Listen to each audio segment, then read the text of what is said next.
Yo guys, just to kind of mention something just before the video. So whilst filming this video, I did forget to mention something pretty key.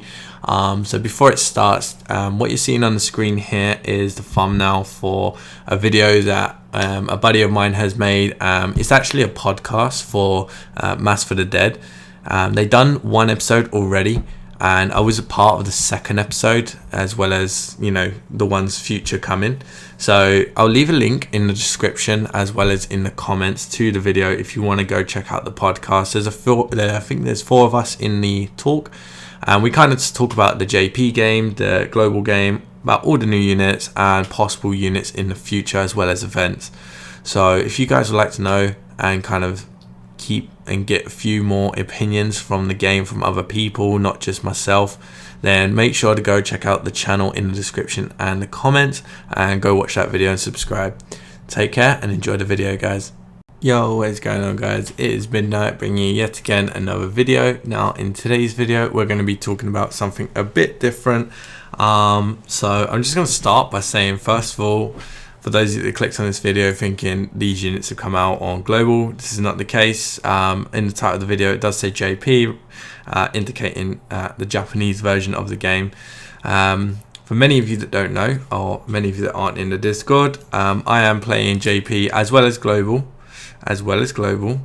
which means I'll be covering the JP content of the game as well as the global side of things. But JP just gets so much more love in content and stuff. It's just kind of, you know, one of the main reasons why I've gone over there. Global get like literally nothing. They get like 1-2 things a month, that's it, which is pretty boring. So I'm gonna have to play JP so I can bring out more content for you guys, and in my opinion even better content, because we'll get much more cooler units and you can see what is to be in the future. Now to kick things off, yes, I've started playing JP, but let's go straight into it. So today's video is going to be about Nafumi. He is from the anime Shield Hero, which is a collab summon and event that we've got right now in JP that came out earlier on yesterday, I think it was, possibly today, I can't remember. And yeah, well, there's not much I can say here besides from the fact that this unit is a little bit special, I would say, very special. Now this unit is obviously, believe it or not, a tank. Who would have known? Who would have guessed? No one. Let's get straight into it. So type in intelligence with a physical basic attack. In terms of stats, he's got a very good HP stat. Attack is okay, but again, this unit has literally no attacking skills at all. It's literally a basic attack and the overdrive. And defense is 6,650.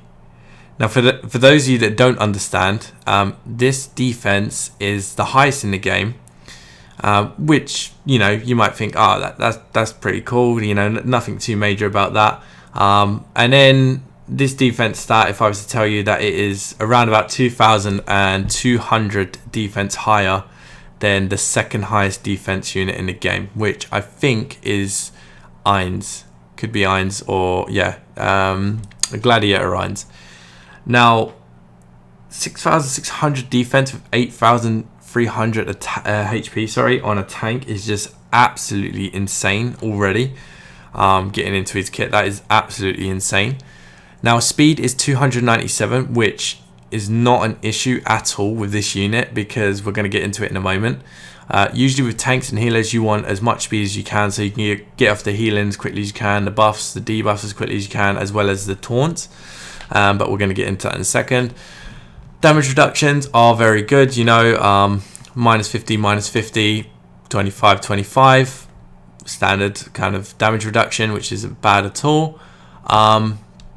Now, first skill, 3 MP, give self 80% damage reduced for 4 stacks. The skill is very, very good, like very good for a tank, but it's not even the best skill. We're going to get into it in a minute, and you're probably reading it at the bottom and you can probably see it, but we're going to get to that. Very good skill for a tank, insanely good. You know, you can pretty much take no damage on, you know, that first turn, use the MP skill, and boom, you got 80% damage reduced for 4 hits. Very good skill. 12% overdrive charge, which again is very good to the usual 6, I think it is 6% that you get for most skills.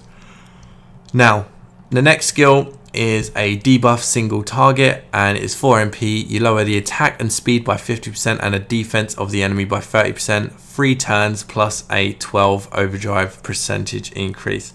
Again, the 12% increase on the overdrive is very good, very nice. I feel like this skill is a bit too expensive. Personally, with the rest of the kit that he's got, I don't feel like you're going to be using this skill that much. You'll probably use it once or twice. You'll use it here and there. But a very good skill nonetheless for some undead missions where there is one enemy that is just absolutely pummeling your team with massive damage, not really dying, and, you know, outspeeding what you've currently got on your team. Now, overall, so far the kit looks amazing, right? You're probably thinking, well, where's the taunt skill? Well, let's just go to the next skill, shall we? Because we don't have taunt yet. What we do have is a buff for self and one other unit on your team. 4 MP, 12% overdrive. You give yourself and a teammate 100% increase to their defense, right? 100% increase to the defense for 3 turns, not just 1, 3 turns. And if that wasn't enough, both people, you and whatever teammate you choose, get immunity to physical and magical damage stack 1 time. So that is pretty much the first hit you take, regardless, is going to be, you're going to be immune to it, because there's only physical and magical attack. So you're immune to 1 damage, right?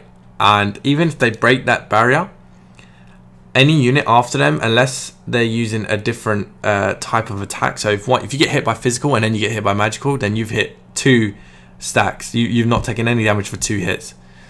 The other 2 enemies on the team, even if they do hit you, you've got a 100% defense increase. Now, to put that into perspective, this will increase his defense up to 13,100 or 13,200, something like that. Which is, yeah, it's insane. So, yeah, 13,000 to 300 defense right there. Now, well, going off of that, the passive skills here give a 10% physical and magical defense, so that will be an extra 10% regardless, whether it be magical or physical, you'll have an extra 10%. So let's put that into context. You'll probably get like what, another 7,200, and then 100% of that, you'll get like 14,500 defense, right? 14,500 defense after using that skill, plus the HP. That's not including relics. And then the last part of his kit is he gets a passive skill, which when he is over 30% HP, he has 100% chance cover.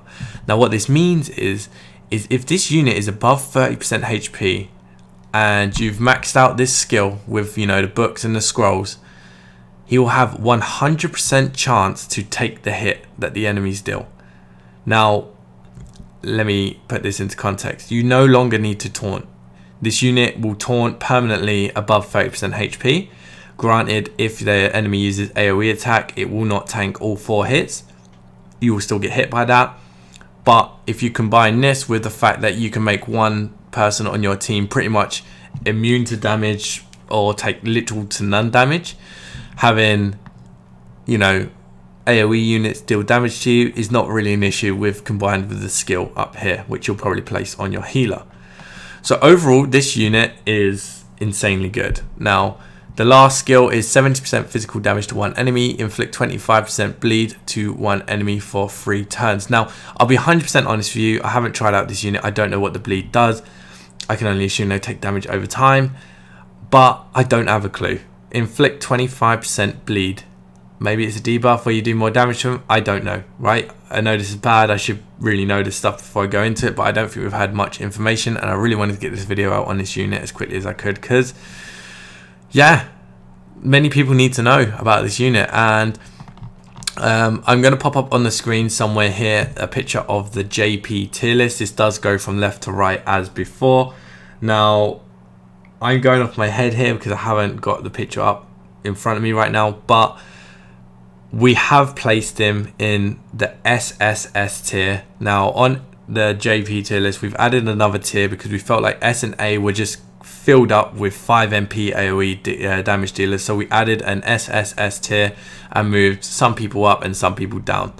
So you'll see in the S tier, there's not really many 5 MP farming units anymore. There's literally end game content units, right? Farming, I feel like personally, and I feel like a lot of people would agree, there's not as much need for it anymore. Like, you want to get the end game content done. Obviously you need to farm and stuff, but any unit can farm, any unit can do that job. It's just some are quicker than others, and I feel like it's more important to complete end game content rather than be able to get materials faster. So we have kind of moved a few of those units down, except the exceptions. But Nafumi over here is the first unit to be on par with SS1. Well, SSS1. He's not as good, but in the role that he fills, we have put him in this tier mainly for one reason, because the triple S tier is a unit that is above and beyond. It may not, like, the SS tier is the best units in their role, right? They're like, to an extent, they have to be good, like very good at what they do and be the best at it to fit in that role. The SSS tier has to be a unit that does a role so good to the point where there's not really any way to improve.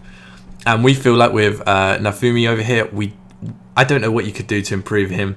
Obviously raises HP, defense, and, you know, stuff like that. But when another unit comes out, this is going to be a very, very hard unit to beat, just like Nazarick Ainz. And I don't think we're going to get another triple S unit until 2nd anniversary, which you can bet I will be summoning for. I am summoning for Nafumi right now. I'm on my 10th step, so I should get him very soon. But I will do some summoning videos on the JP tier list, on the JP game. So overall, this unit is, in my opinion, and a few other people's opinions that have made the JP tier list with me, probably one of the best units in the game, but by far the best tank in the game, with no exceptions. So hopefully you guys enjoyed this video. I will be covering more content on JP very soon, and obviously the new units with the shield hero. So not just Nafumi, I'll cover the other ones, but I'll do them one at a time so I can go in depth with them. But hopefully you guys enjoyed the video. Take care and peace out.